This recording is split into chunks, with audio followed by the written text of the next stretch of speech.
क्योंकि 2 GB है तो उस तरह से वीडियो बनाना पड़ता है। ठीक है, सॉरी गिर गया रे बाबा।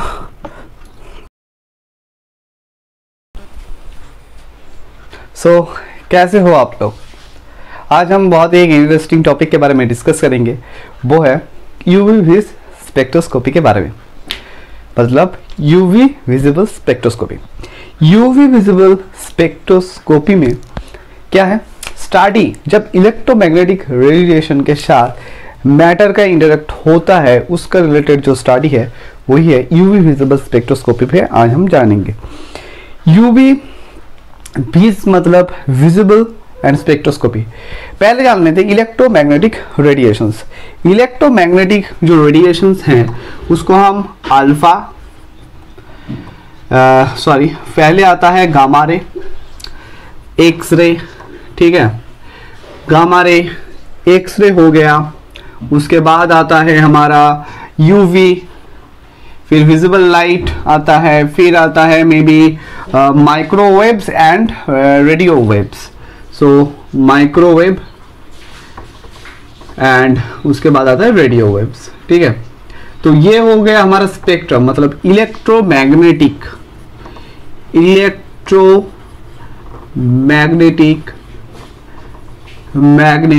स्पेक्ट्रम।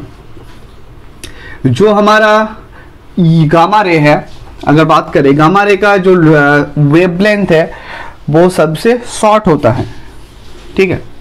जितना ज़्यादा आप आगे जाओगे वेवलेंथ बढ़ता जाएगा। एंड जो हमारा रेडियो वेव्स है उसका जो वेवलेंथ है वो शॉर्ट है गामा रे का, एंड जो हमारा रेडियो वेव्स है उसका जो वेवलेंथ है वो लॉन्ग वेवलेंथ है उसका। इलेक्ट्रोमैग्नेटिक स्पेक्ट्रम या फिर जो रेडिएशंस हैं, यहाँ पर हम यूज करते हैं किसको, यूवी विजिबल, जिसका वेवलेंथ है यूवी का जो लाइट, मतलब यूवी का जो इलेक्ट्रोमैग्नेटिक रेडिएशंस का जो वेवलेंथ है वो 200 से 400 नैनोमीटर तक हो सकता है। दूसरी तरफ जो हमारा विजिबल लाइट का वेवलेंथ है वो 400 से 800 नैनोमीटर तक हो सकता है। इलेक्ट्रोमैग्नेटिक जो रेडिएशंस जो है, जो हम पढ़े हैं, gamma ray, X ray, microwave, radio waves, UV rays, ये सारा इसके अंदर इलेक्ट्रिक प्रॉपर्टीज भी है और मैग्नेटिक प्रॉपर्टीज भी, इसलिए इलेक्ट्रोमैग्नेटिक रेडिएशन इसको कहा जा रहा है। अभी जो हमारा यूवी विजिबल लाइट का जो रेंज है 200 से 800 नैनोमीटर तक हो सकता है, तो जनरली इसको शॉर्टर वेवलेंथ कहा जाता है, शॉर्ट वेवलेंथ। अभी जितना ज्यादा वेवलेंथ शॉर्ट होगा उस टाइप का इलेक्ट्रोमैग्नेटिक रेडिएशन उतना ज्यादा एनर्जी कैरी करेगा। सो जितना ज्यादा वेवलेंथ जो है हमारा शॉर्ट होगा, एनर्जी उस पर्टिकुलर वेवलेंथ का जो एनर्जी है वो उतना ज्यादा होता है।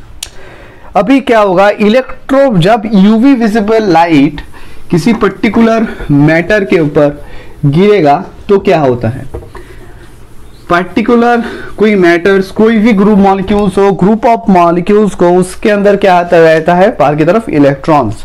सो इलेक्ट्रॉन को जब कोई मैटर है, ठीक है, ये सैंपल कोई है, इसके अंदर यूवी आया, यूवी विजिबल, ठीक है, तो इसमें क्या होगा, मैटर्स है, मैटर के अंदर का जो इलेक्ट्रॉन्स है, इलेक्ट्रॉन क्या करेगा, इस पर्टिकुलर जो यूवी लाइट से जो एनर्जी आता है वो एनर्जी को एब्जॉर्ब कर लेता है, कौन, इलेक्ट्रॉन।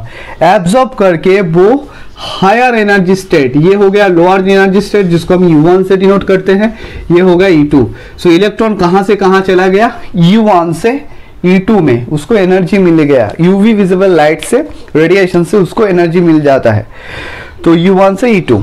अभी हम थोड़ा सा कैलकुलेशन देखेंगे। U1 से E2 हम डेली कहते हैं del E amount of energy, del E energy E2 minus E1 भी कह सकते हैं हम। ये है लोअर एनर्जी स्टेट इलेक्ट्रॉन का, और ये है इलेक्ट्रॉन का हायर एनर्जी स्टेट। अभी क्या होगा, equal to H nu, H हमारा कांस्टेंट है और यह है फ्रीक्वेंसी ऑफ रेडिएशन। मतलब क्या होता है, कोई पर्टिकुलर ग्रुप ऑफ मॉलिक्यूल का बाहर की तरफ जो इलेक्ट्रॉन्स है वो उतना ही, ये जो गैप, ये U2 माइनस U1 को जो जिस भी फ्रीक्वेंसी ऑफ लाइट या फिर रेडिएशंस इसको पूरा कर सकता है, उस फ्रीक्वेंसी पर्टिकुलर उसी frequency of light, wavelength of the light को वो पार्टिकुलर मॉलिक्यूल्स या मैटर उसको एब्सॉर्ब करेगा। मतलब जिस भी फ्रीक्वेंसी ऑफ लाइट या रेडिएशंस ये जो डिफरेंस है एनर्जी का ये पूरा कर सकता है, उस पर्टिकुलर फ्रीक्वेंसी ऑफ लाइट को एब्सॉर्ब करेगा। Simple h, so del E is equal to h nu, जहां पर h हमारा कांस्टेंट है और nu frequency of the radiations. ठीक है, अभी थोड़ा सा हम इंस्ट्रूमेंटेशन के बारे में सोच लेते हैं। अच्छा, और एक चीज, U1 से जब इलेक्ट्रॉन U1 से E2 में जाएगा तो क्या मिलता है हमारा एब्जॉर्प्शन स्पेक्ट्रा। ठीक है, एब्जॉर्प्शन स्पेक्ट्रा एंड स्पेक्ट्रा।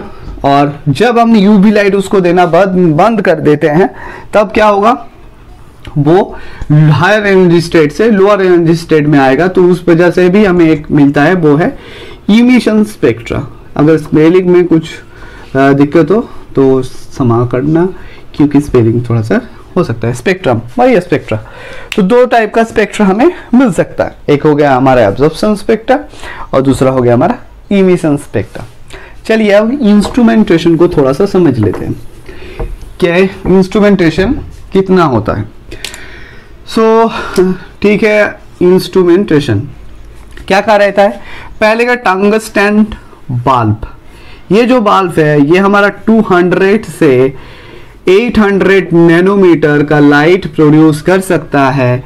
ये लाइट प्रोड्यूस किया, उसके बाद आएगा हमारा मोनोक्रोमेटर। क्या आएगा, तो मोनोक्रोमेटर, इसको हम कहते हैं मोनोक्रोमेटर। डायग्राम आप किसी भी जगह पे आपको मिल जाएगा, चीजों को समझ लीजिए। ये हो गया हमारा प्रिज्म और दोनों साइड स्लिट रहेगा मोनोक्रोमेटर। सो लाइट आएगा प्रिज्म के ऊपर गिरेगा। ठीक है, गिरने के बाद ये जो पर्टिकुलर प्रिज्म है इसका काम क्या है, ये जो लाइट आया इसको पर्टिकुलर स्पेसिफिक वेवलेंथ में इसको डिवाइड करना और एक ही टाइम में एक ही वेवलेंथ ऑफ लाइट को इस दूसरा जो स्लिट है इससे हमारा बाहर आगे की तरफ भेजना। उसके बाद ये पहला स्लिट हो गया, दूसरा स्लिट आएगा हमारा बीम स्प्लिटर। ये हो गया हमारा बीम स्प्लिटर। बीम स्प्लिटर क्या करेगा, ये जो लाइट आया है particular wavelength of the light, like कैसे 201, 200 एंड 800 नैनोमीटर लाइट यहाँ पर फेंकेगा। ये क्या गया, पहले 201 को भेजेगा, फिर 202 को भेजेगा, 3 को, ऐसे करके भेजता है। ठीक है, बीम स्प्लिटर क्या करेगा, इसको इक्वल इंटेंसिटी ऑफ लाइट में दो पार्ट में डिवाइड कर देगा। जो लाइट आया जिसको हम I0 से डिनोट कर सकते हैं, तो इक्वल इंटेंसिटी ऑफ लाइट को इसको दो पार्ट में डिवाइड करेगा। एक हो गया हमारा है यहां पर है रेफरेंस होल्डर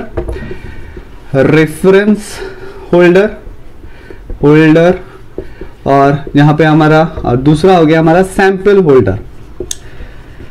रेफरेंस जो होल्डर है उसमें हम H2O ले सकते हैं, सॉल्यूशंस ले सकते हैं, मतलब वो किसी तरह से कोई एब्जॉर्प्शन शो नहीं करेगा, वो स्टैंडर्ड रहेगा।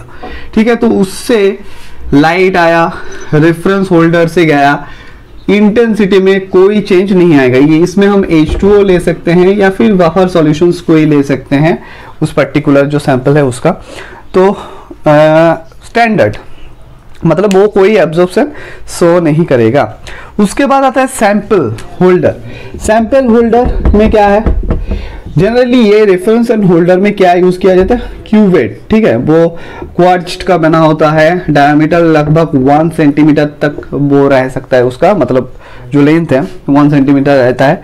अभी यहां से क्या होगा, सैंपल्स के बीच में जब I0 इंटेंसिटी लाइट गिरेगा, टॉर्च से एक है कपड़ा मारो, जितना ज्यादा कपड़ा मोटा होगा यहां से जो लाइट है वो उतना कम निकलेगा। इसी तरह से सैंपल जो है इक्वल इंटेंसिटी, जो हमारा ट्रांसमिशन लाइट है उसमें क्या I0 निकलेगा, नहीं, उससे डिफरेंस होगा। तो ट्रांसमिशन लाइट यहाँ पर तो I0 है, पर यहाँ पर का जो ट्रांसमिशन लाइट है, जो रेडिएशन है वो I है। डिनोट करते हैं आई से, थोड़ा सा डिफरेंस होगा क्योंकि जो सैंपल में जो मॉलिक्यूल्स है हमारा वो उसको एब्जॉर्ब कर लिया।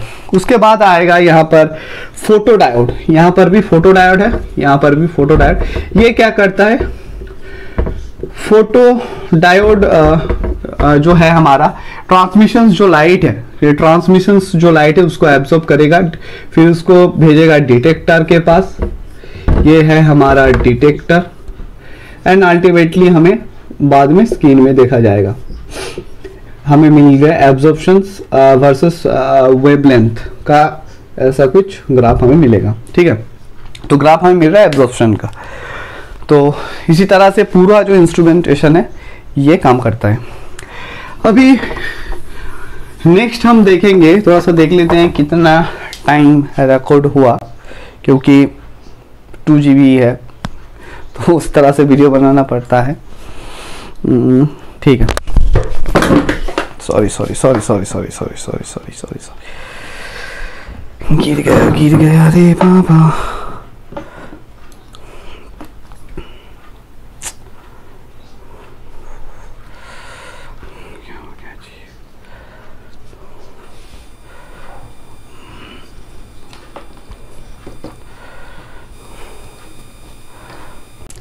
क्या जो मोबाइल है वो थोड़ा सा हिल गया था, तो यहाँ पर आपको मे भी थोड़ा सा ब्लर दिख रहा है लाइट की वजह से। सो यहाँ पर है आपको रेफरेंस होल्डर, ठीक है, रेफरेंस REFERNC, स्पेलिंग क्या पता, ठीक ही है मेरे। तो वो है रेफरेंस होल्डर जहाँ पे हम जो हमारा स्टैंडर्ड सॉल्यूशन है उसको रखेंगे, वो कुछ एब्सॉर्ब नहीं करेगा, ठीक है। चलिए अब हम आते हैं एनालिसिस में, कैसे इसको एनालिसिस कर सकते हैं। एनालिसिस कैसे होगा हम देख लिए हैं, अभी हम एनालिसिस में देखेंगे। सो एनालिसिस कैसे कर देंगे, पहले 2 पार्ट में डिवाइड करते हैं। ए होगा एनालिसिस में हम एनालिसिस हमें करना है, पहले हम डिस्कस करते हैं क्वांटिटेटिव या क्वालिटेटिव एनालिसिस, एंड दूसरा होगा quantitative. Quality means quality check करना कि हमारा जो सैंपल दिया गया है उस सैंपल में हम देखना चाहते हैं उसमें RNA है, DNA है, प्रोटीन्स हैं, कोई केमिकल कंपाउंड है या फिर कोई इम्प्योरिटीज हैं, उसको हम देखेंगे। तो एक ग्राफ से हम समझते हैं, ये हो गया हमारा एब्जॉर्बेंस एक्स जो y एक्सिस, और यहाँ पर हम लेते हैं लैम्डा वेवलेंथ। सपोज ये पर्टिकुलर एक मॉलिक्यूल्स है, वो 280 nm, यहाँ पर है 280 nm में हाई एब्जॉर्प्शन शो कर रहा है, तो ये है लैम्डा मैक्स का वैल्यू। मतलब 280 nm में इस पर्टिकुलर मॉलिक्यूल्स या ग्रुप ऑफ जो मॉलिक्यूल है वो हाई एब्जॉर्प्शन शो कर रहा है। सो पर्टिकुलर कोई भी मॉलिक्यूल्स हो, क्या ग्रुप ऑफ मॉलिक्यूल्स हो, उसे उसका एक पर्टिकुलर लैम्डा मैक्स रहता है, पर्टिकुलर वेवलेंथ में वो हायर एब्जॉर्प्शन शो करता है। इस केस में 280 nm में हायर एब्जॉर्प्शन शो कर रहा है, इसका मतलब ये एक प्रोटीन हो सकता है, एंड प्रोटीन के अंदर क्या है, प्रोटीन के अंदर रहता है एरोमेटिक कुछ amino acids like tyrosine, tryptophan, phenylalanine, ये जो कुछ एरोमेटिक्स एमिनो एसिड है वो 280 nm में हायर एब्जॉर्प्शन शो करता है। तो इससे हमें पता लगा कि एक प्रोटीन है। क्वालिटिव, ये है क्वालिटेटिव एनालिसिस। इसके बाद आते हैं हम क्वांटिटेटिव एनालिसिस। क्वांटिटेटिव में नाम से ही पता चलता है कि हमें कितना कॉन्सेंट्रेशन, मतलब कॉन्सेंट्रेशन को हम यहाँ पर देखेंगे, concentration and optical path length देखते हैं। नेक्स्ट आते हैं क्वांटिटेटिव एनालिसिस में क्या होता है। Quantitative analysis Beer Lambert law के ऊपर बेस्ड है। बियर एंड लैम्बर्ट लॉ के ऊपर बेस्ड होता है। बियर ने कहा कि जो हमारा एब्जॉर्बेंस है वो डायरेक्टली प्रोपोर्शनल होता है सैंपल में जो कॉन्सेंट्रेशन है। लैम्बर्ट ने कहा जो हमारा एब्जॉर्बेंस है वो डायरेक्टली प्रोपोर्शनल होता है हमारा ऑप्टिकल पाथ लेंथ से। सी है हमारा मोलर कंसेंट्रेशन, किसका, सैंपल का सॉल्यूशन कंसेंट्रेशन, एंड जो हमारा एल है वो है हमारा optical path length, optical path length, LENGTH, ठीक है। तो ऑप्टिकल पाथ लेंथ का मतलब ये हमारा क्यूबेट है, ये है इसका ऑप्टिकल पाथ लेंथ, ठीक है। तो इसको हम एक साथ absorbance is directly proportional to the CL, या फिर एब्जॉर्बेंस हम कह सकते हैं is equal to epsilon CL। Epsilon का मतलब क्या है, मोलर एब्जॉर्प्शन कोएफिशिएंट, ये कांस्टेंट है, ठीक है, मोलर एब्जॉर्प्शन कोएफिशिएंट। तो ये मतलब जितना ज़्यादा पाथ लेंथ सैंपल है, सपोज सैंपल का कंसंट्रेशन जितना ज़्यादा होगा उस पर वो ज़्यादा एब्जॉर्ब करेगा, ज़्यादा एब्जॉर्प्शन शो करेगा। अगर पाथ लेंथ ज़्यादा है, ये है हमारा पाथ लेंथ, जितना मतलब क्यूबेट के थ्रू जो लाइट है उसको जितना पाथ कवर करना पड़ रहा है, ऑप्टिकल पाथ लेंथ जितना ज़्यादा होगा उसका एब्जॉर्बेंस उतना ज़्यादा वो शो करेगा। अभी ग्राफ से समझ लेते हैं कि सपोज ये है कंसंट्रेशन, ये है हमारा एब्जॉर्बेंस और ये है कंसंट्रेशन। जितना ज़्यादा हम कंसंट्रेशन इंक्रीज करेंगे हमारा जो एब्जॉर्बेंस है वो उतना ज़्यादा इंक्रीज होगा। दूसरा एक चीज़, हमें जो लाइट मिल रहा था वो ट्रांसमिशन लाइट को डिटेक्ट करके फिर उसको एब्जॉर्प्शन की फॉर्म में उसको कन्वर्ट किया जाता है। तो एक चीज याद रखना, एब्जॉर्प्शन इज इक्वल टू, ये कैसे होता है, लॉग एब्जॉर्प्शन के साथ ट्रांसमिटेड लाइट जो ट्रांसमिशन है उसका क्या रिलेशन है, तो एब्जॉर्प्शन log 10 1/T। अगर ट्रांसमिशन के फॉर्म में हम देखेंगे, ये है ट्रांसमिशन और ये है हमारा कंसंट्रेशन। सो जितना ज़्यादा कंसंट्रेशन इंक्रीज करेंगे ट्रांसमिशन भी एक्सपोनेंशियली डिक्रीज होता रहेगा। तो इसको इजीली इंटरप्रिटेट करने के लिए ही हम इसको ट्रांसमिशन को एब्जॉर्प्शन में कन्वर्ट करके फिर एब्जॉर्प्शन के रिलेशन में उसको देखते हैं। जितना ज़्यादा कंसंट्रेशन हम इंक्रीज कर रहे हैं एब्जॉर्बेंस उतना ज़्यादा हमारा इंक्रीज हो रहा है। इससे रिलेटेड अगर कोई क्वेश्चन हो तो डिस्क्रिप्शन हमारा जो कमेंट सेक्शन उसमें ज़रूर बताना। अगर वीडियो को अच्छा लगा तो दोस्तों के साथ ज़रूर शेयर करना। Thank you.